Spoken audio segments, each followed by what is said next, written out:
మలక్పేటలోని ప్రభుత్వ సంక్షేమ హాస్టల్లో కామన్ రైట్ ప్లాన్ను Telangana industrial corporation chairman Pavan Kumar లాంఛనంగా ప్రారంభించారు. విద్యార్థులతో కలిసి సహపంక్తి భోజనం చేశారు. ఈ సందర్భంగా విద్యార్థులను ఉద్దేశించి పవన్ కుమార్ మాట్లాడుతూ ప్రభుత్వం అందిస్తున్న సదుపాయాలను సద్వినియోగం చేసుకుని ఉన్నత లక్ష్యాల దిశగా ముందుకు సాగాలన్నారు. అన్ని సంక్షేమ వసతి గృహాలు, రెసిడెన్షియల్ పాఠశాలలో విద్యార్థులకు నాణ్యమైన పౌష్టికాహారం అందించేందుకు వీలుగా ప్రభుత్వం కామన్ రైట్ ప్లాన్ను ప్రారంభించిందని తెలిపారు. వసతి గృహాలు, పాఠశాల విద్యార్థుల శ్రేయస్సు కోసం ప్రభుత్వం 40% డైట్ ఛార్జీలను, 200% కాస్మెటిక్ ఛార్జీలను పెంచడం జరిగిందన్నారు. తద్వారా పిల్లలకు పోషకాలతో కూడిన బలవర్ధక ఆహారం అందాలని, వారు మరింత మెరుగైన విద్యను అభ్యసించాలన్నదే తమ ఉద్దేశమని అన్నారు. బండ్లు నిన్న ఒకనొక తమ్ముడిని చెప్పి సార్, బండి కింద పెడితే బండ్లు సీట్లు చింపడాలు, పెట్రోల్ తీయడాలు, బండ్లు కింద వేయడాలు చాలా జరుగుతుంది సార్. ఖచ్చితంగా మాకు వాచ్మెన్ పెట్టాలి మీరు. సరే, మీ ప్రయత్నం మీరు చేస్తారు. మీరు అన్నట్టు 15 రోజులు ఒకసారి హెల్త్ క్యాంప్ చెకప్లు మీరు పెట్టేయండి సార్. ఇంకొకటి సీసీ కెమెరా మాకు ఇబ్బంది ఉంది సార్, చాలా ప్రయత్నం చేస్తున్నాం మేము. ఎందుకంటే చాలా ఇబ్బంది ఉంది సార్, బండ్ల పెట్రోల్ పోతున్నది, వాచ్మెన్ లేడు, కంపల్సరీ ఉండాలి. దాని గురించే తెలంగాణ సోషల్ విద్యా సంఘం పనిచేస్తూ ఉంటుంది, పనిచేస్తూనే ఉంటుంది. మీ సమస్యకు మీరు ఎప్పుడు ఏ అవసరం ఉన్నా తెలంగాణ సోషల్ విద్యా సంఘాన్ని కాంటాక్ట్ కావచ్చు.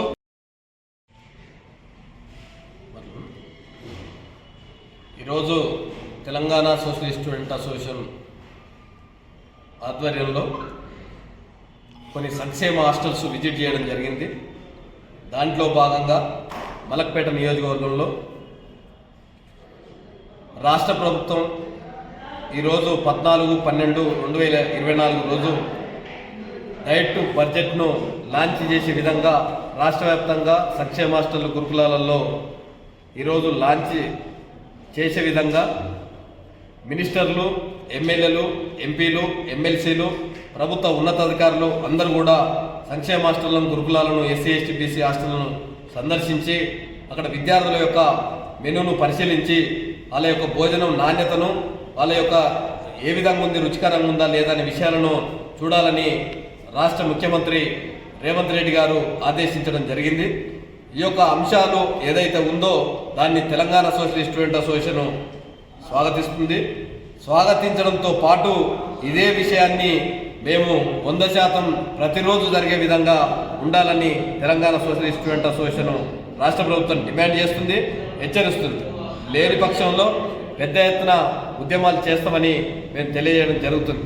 ఎందుకంటే ఈరోజు గౌరవ ముఖ్యమంత్రి రేవంత్ రెడ్డి గారు ఏదైతే నిర్ణయం తీసుకున్నారో అది నిర్ణయాన్ని పూర్తి స్థాయిలో అమలు కావాలంటే సకాలంలో ఏదైతే పెండింగ్లో ఉన్న మెస్ ఛార్జీలు, విద్యార్థుల యొక్క మెస్ ఛార్జీలు మరియు వర్కర్ల యొక్క జీతాలు, ఏదైతే అద్దె భవనాలు ఉన్నాయో అద్దెలు ఈ సకాలంలో చెల్లించాలని గతంలో గౌరవ డిప్యూటీ సీఎం బట్టి విక్రమార్క గారికి మేము విజ్ఞప్తి చేయడం జరిగింది, లేఖలు ఇవ్వడం జరిగింది. అదేవిధంగా అనేక జిల్లాలలో కలెక్టర్లను కలిసి లేఖలు ఇవ్వడం జరిగింది. దాంతోపాటు మేము అనేక మార్లు కమిషనర్లు, ప్రిన్సిపల్ సెక్రటరీలకు కూడా లేఖలు ఇవ్వడం జరిగింది, ఉద్యమాలు చేయడం జరిగింది, అనేక పోరాటాలు చేయడం జరిగింది. ఈరోజు కూడా వాళ్ళు నిమ్మకు నీరెత్తినట్టు ప్రవర్తించుకుంటూ ఏవైనా స్పెషల్ ఆఫీసర్లు, ఏసీబీ రైడ్లు ఇవి అయి చెప్పుకుంటూ విద్యార్థులకు డబ్బులు ఇవ్వకుండా, అద్దె భవనాలకు అద్దెలు ఇవ్వకుండా, వర్కర్లకు జీతాలు ఇవ్వకుండా ఈరోజు ఈ యొక్క మెనూ లాంచింగ్ అని చెప్పుకొని ఏదైతే చేస్తుందో దాన్ని మేము ఖండిస్తున్నాం. మేము ఖచ్చితంగా 100% రేపు రానున్న పక్షం రోజుల్లో మీరు పూర్తి స్థాయిలో మెస్ ఛార్జీలు ఇవ్వకపోతే మేము రాష్ట్ర వ్యాప్తంగా పెద్ద ఎత్తున తెలంగాణ సోషల్ స్టూడెంట్ అసోసియేషన్ నాయకత్వంలో పెద్ద ఎత్తున ఉద్యమాలు చేస్తామని తెలియజేసుకుంటూ సకాలంలో విద్యార్థులకు మెస్ ఛార్జీలు, డైట్ బడ్జెట్లు ఏదైతే ఉందో దాంతోపాటు విద్యార్థుల యొక్క స్కాలర్షిప్లు, పెండింగ్ స్కాలర్షిప్లు, ఫీజు రిమెంబర్మెంట్స్, వర్కర్ల జీతాలు సంబంధించినవి అన్నీ కూడా ఇవ్వాలని తెలంగాణ సోషల్ స్టూడెంట్ అసోసియేషన్ తరఫున డిమాండ్ చేస్తున్నాం, రాష్ట్ర ప్రభుత్వాన్ని హెచ్చరిస్తున్నాం. జై భీమ్, జై భీమ్. విద్యార్థులకు ప్రతి హాస్టల్లో రాష్ట్ర ప్రభుత్వం బాధ్యతగా లైబ్రరీలు పెట్టవలసిన బాధ్యత రాష్ట్ర ప్రభుత్వం దృష్టిలో ఉంది. కాబట్టి అది ప్రతి హాస్టల్లో ఖచ్చితంగా లైబ్రరీలు ఉండాలని నేను తమ దృష్టికి తీసుకురావడం జరుగుతుంది సార్. 100% 4 పేపర్ల తర్వాత బుక్స్, స్టడీ మెటీరియల్ అది దాంతో కూడుకొని ఒక లైబ్రరీ ఏర్పాటు చేయాలని తమరు చేయడం జరుగుతుంది సార్. మూడో విషయం, ప్రతి హాస్టల్లో అంటే 100 మందికి 5 మంది వర్కర్లు లెక్క, 150 మందికి 8 మంది వర్కర్లు లెక్క రాష్ట్ర ప్రభుత్వం గతంలో జీవో నెంబర్ 49 రూపంలో తీసుకురావడం జరిగింది.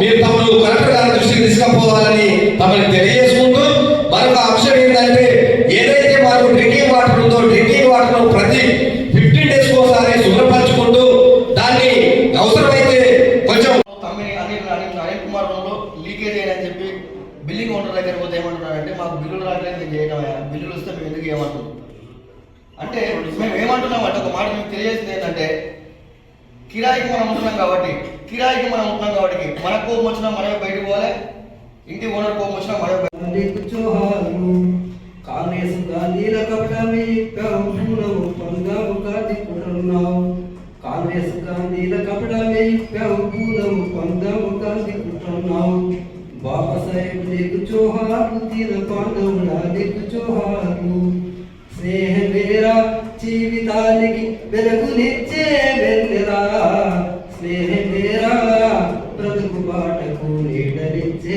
మల్లెరా బ్రతుకు బాటకు నీడనిచ్చే మల్లెరా రామచిలకల పలుకులై జంట నగసిన గవ్వలై బోయవాడి వరకు చిక్కి లేచిపోయిన పావురాలై అక్కడికి వెళ్ళి అక్కడ ఒప్పుకొని మళ్ళీ 8 వరకు ఇక్కడ వచ్చాను. మళ్ళీ నేను ఈ రోజు స్నానం చేయలేదు, అంతా ఉన్నాను. ఇక్కడ మళ్ళీ వచ్చాక సార్ ఇప్పుడు అయిందంటే మొత్తం అలర్ట్మెంట్ ఇవ్వాలి. ఇక్కడ వచ్చేసరికి మా వర్కరే కాలేదు. అక్కడ పోయి అక్కడ ఎవరు చేసినా ఇక్కడ వచ్చేసరికి మా వర్కర్ రాలేదు. మళ్ళీ అసలు ఫోన్ చేసి మళ్ళీ ఎదుర్కొంటా అక్కడి వరకు నా తృప్తి అది కూడా మంచిగా చేసిందని నేను అనుకుంటున్నాను. మేము రావడం వలన కొద్దిగా గొప్ప మీకు సమస్యలు తీరినాయని నేను అనుకుంటున్నాను. ఇంకా వేరే సమస్యలు కూడా మనం కూర్చొని వర్కౌట్ చేసి దాన్ని మనము మన పరిధిలో ఉన్న సమస్యలని మనమే సాల్వ్ చేస్తాము, మన పరిధిని కాని సమస్యలను మీ దృష్టికి మనం తీసుకెళ్దాం.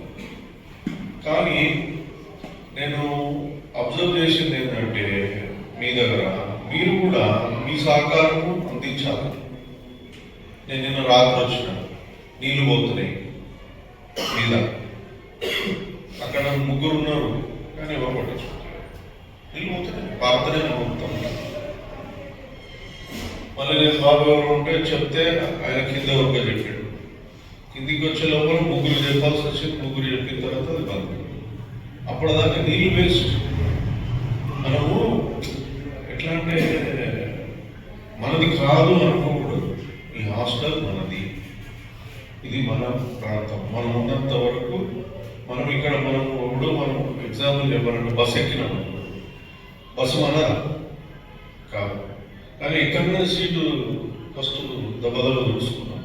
ఎందుకంటే మనం ఉన్నంత వరకు ఆ ప్రాంతము అది నాకు మంచిగా ఉండాలి, నాకు ఫీలింగ్ మంచిగా ఉండాలి. అట్లనే చిన్న రోల్ కూడా పాపం వర్కర్ చెప్పారు, మీరు చెత్త ఎంత ఇస్తుంటే మేము ఉడవలేక ఇది అవుతుంది.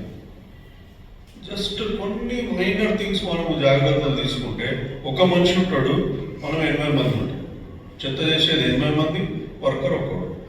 అటు డ్యూటీ కదా నువ్వు చేయ అంటే మంచిగా. కాబట్టి మనం వాళ్ళకు తోడ్పాటు ఇవ్వాలి. అంటే మన సహకారం అట్లా కూడా ఇవ్వాలి. ఎట్లా మనం కూడా వర్కర్ని ఎంకరేజ్ చేయాలి. మనం నీట్గా పెట్టుకున్నాం అనుకోండి, వాళ్ళు కూడా నేను ఇంకా నీట్ ఉందని ఇంకా. సారు పవన్ కుమార్ గారికి మరియు హాస్టల్ వార్డెన్ గారు జహాంగీర్ గారికి మరియు టిఎస్ఎస్ఏ రాష్ట్ర ఉపాధ్యక్షులు ఈర్ల ప్రసాద్ గారికి, హైదరాబాద్ జిల్లా అధ్యక్షులు మేడి నాగరాజు గారికి, మరియు కార్యక్రమానికి ముఖ్య అతిథిగా వచ్చినటువంటి తమ్ముడు సుధీర్ గారికి మరియు తమ్ముడు అరుణ్ గారికి. ప్రధాన ఉద్దేశం గత 9 నెలలు 8 నెలలు పెండింగ్ లో ఉన్న డైట్ ఛార్జీలు, అద్దె భవనాల అద్దెలు, వర్కర్ల జీతాలు, కరెంటు బిల్లులు, పేపర్ బిల్లులు, వాటర్ బిల్లులు ఈ ₹1 కూడా రాష్ట్ర ప్రభుత్వం ఇచ్చిన దాఖలు లేవు తమ్ముళ్ళు.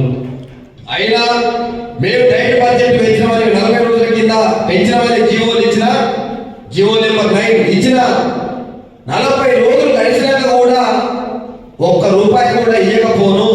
ఈ రోజుకి ఈ కార్యక్రమం పెట్టడానికి ప్రధాన ఉద్దేశం